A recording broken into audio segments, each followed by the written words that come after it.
Hi friends, मसाला भाताची perfect चव हवी असेल तर ही रेसिपी नक्की बघा। यासाठी आपल्याला लागणार आहे तांदूळ, वाटाणे, मिरची, कढीपत्ता, मिरे, लवंग, वेलदोडे, शहाजिरे, तिखट, मीठ, गोडा मसाला आणि हळद। 2-3 चमचे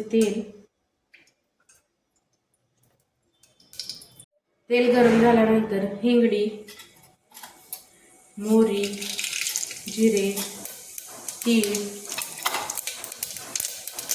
मिरची, कढीपत्ता, लवंग, मिरे, शहाजिरे आणि वाटाणे।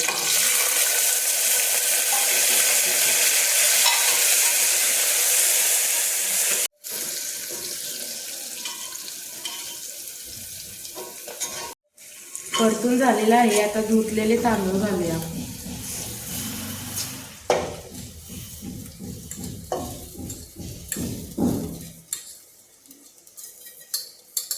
आणि थोडे ब्राऊन होईपर्यंत भाजून घेऊया।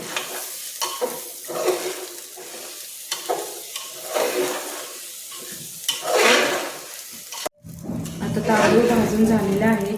त्यामध्ये तिखट, मीठ, गरम मसाला, गोडा मसाला आणि हळद घालून घ्यावी।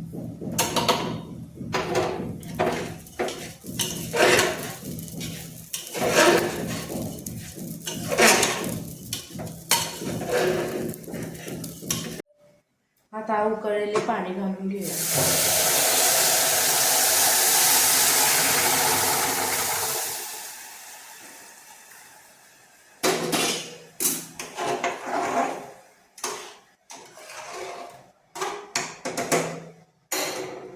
आता मोठं करून एक शिट्टी द्यावी आणि बारीक करून एक शिट्टी द्यावी। अशा प्रकारे मसाले भात तयार आहे।